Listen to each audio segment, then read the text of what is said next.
अस्सलाम वालेकुम नाजरीन। आज की वीडियो बहुत ख़ास होने वाली है। अक्सर क्या होता है कि हम जब भी दुआ के लिए हाथ उठाते हैं तो अक्सर हमारे जहन से काफ़ी ऐसी दुआएं हैं जो हम मांगना भूल जाते हैं, बल्कि कुछ ऐसी भी ख़ास दुआएं हैं जिनको हम मांगते नहीं, अक्सर भूल जाते हैं, बल्कि यूँ कहिए कि हमारे जहन में भी शायद नहीं होती होंगी। तो चलिए शुरू करते हैं इस वीडियो को इस ख़ास दुआ के साथ। पढ़े। मैं ऑनेस्टली आप देखें कि जब आपने अल्लाह सुब्हानहू तआला के सामने हाजिर होना ना, तो यहाँ से दिल की इखलास के साथ हाजिर हो। 2 रकात नमाज नफल, क्योंकि रसूलुल्लाह सल्लल्लाहु अलैहि वसल्लम क़याम लंबे करते थे। अब हम क़याम का क्या करें, अगर हमें तो फॉर एग्ज़ाम्पल हमने कुरान नहीं हिफ्ज़ किया हुआ, अभी हमें पूरी तरह से बड़ी सूरतें नहीं आती हैं, जिनको आती हैं अल्हम्दुलिल्लाह, लेकिन जिनको नहीं आती तो आपको हज़रत आयशा की एक हदीस याद है ना, कि वो एक ही आया रिपीटेडली पढ़ती जाती थी। अब देखिए कुल हुवल्लाहु अहद, इतनी खूबसूरत अल्लाह सुब्हानहू तआला की हम्द है।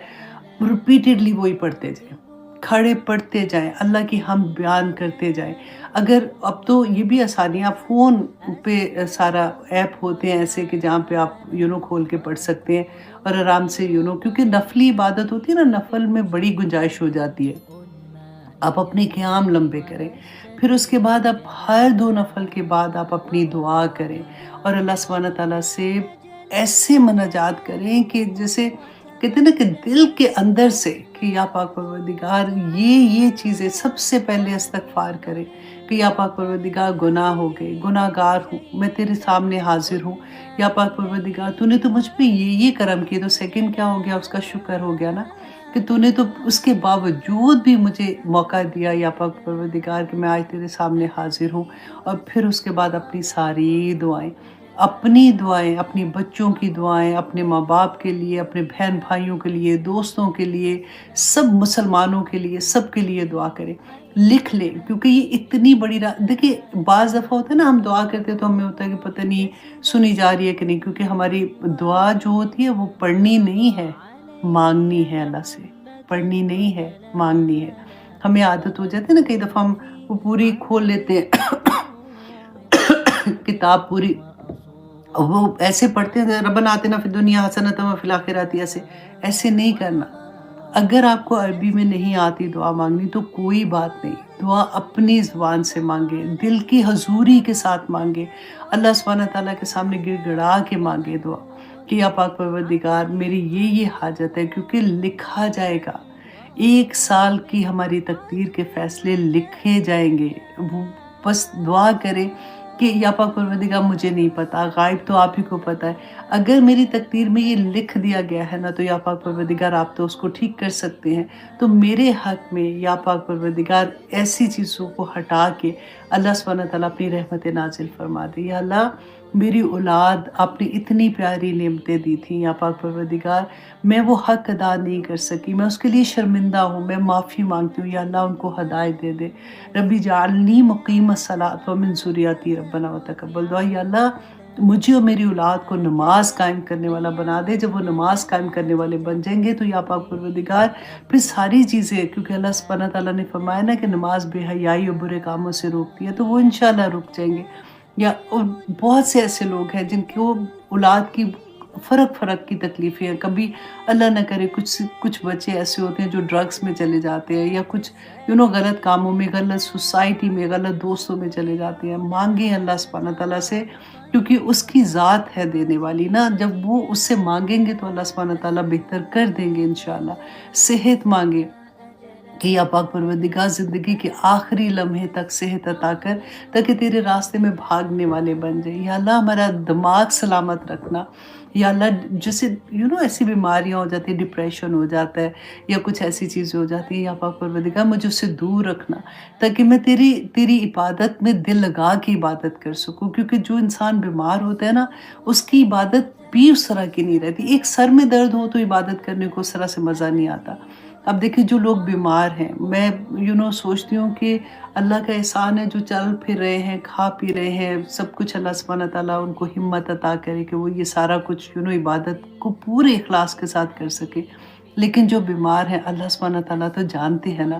آپ کے گھر میں اگر بزرگ ہیں تو آپ سوچیں ذرا کہ اگر آپ ان کی خدمت کرنے کے لیے ان کے کمرے کی طرف جاتے ہیں نا، 70,000 فرشتے آپ کے ساتھ جاتے ہیں اور وہ صبح سے رات تک آپ کے لیے مغفرت کی دعا کرتے ہیں، اور اس میں آپ اپنے لیے بھی دعا کرتے ہیں تو کتنی آمین آپ کے لیے ہوتی ہوگی. اب ہم یوزلی کیا ہوتا ہے کہ ہم باہر ڈھونڈ رہے ہوتے ہیں نیکیاں بھاگ کے، کیونکہ رمضان کا مہینہ ہے، اس کی ہیلپ کر دو یا ان کو یہ دے دو، اور گھر کے اندر جنتیں بیٹھی ہوتی اور ہمیں اس بات کا احساس نہیں ہوتا. اللہ سبحانہ تعالیٰ سے مانگے کہ یا پاک پروردگار مجھے اخلاص عطا کر دے، یا پاک پروردگار مجھے وہ سمجھ عطا کر کہ میں اپنی زندگی کے بہترین فیصلے کر سکوں، کیونکہ زندگی ساری کی ساری جو ہے نا ہمارے فیصلوں کے ٹھیک و غلط ہونے پر ہی ہوتی ہے.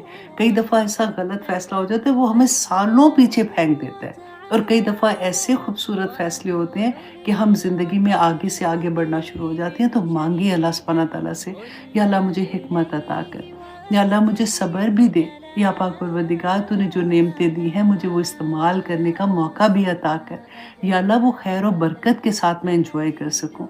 ہر چیز جو دل میں، رسول اللہ نے کیا کہا تھا کہ اگر جوتی کا تسمہ بھی مانگنا ہے نا تو وہ بھی اللہ سے مانگو. کئی دفعہ شرم آتی ہے، کچھ ایسی چیز مانگ رہے ہوتے ہیں تو ہے اللہ سبحانہ تعالیٰ نے کہنا کیا پیچھے ہی پڑ گئی ہے، یا یہ بھی کوئی مانگنے والی چیز ہے.